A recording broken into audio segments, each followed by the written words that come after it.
በፍቅር ጌታ ክርስቶስ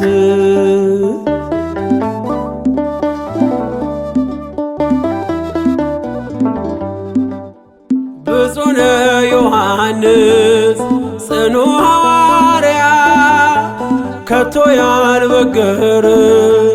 የአይሁድ ማስፈራሪያ ከሐዋርያት መካከል መስቀል ስር ያየን አምርረ ስታለቅስ በርሜ በዘመን ዮሐንስ ፍቁረ እግዚእ ታውሎጎስ ቅዱስ አቡነ ቀለምሲስ የሚወድ በፍቅር ጌታ ክርስቶስ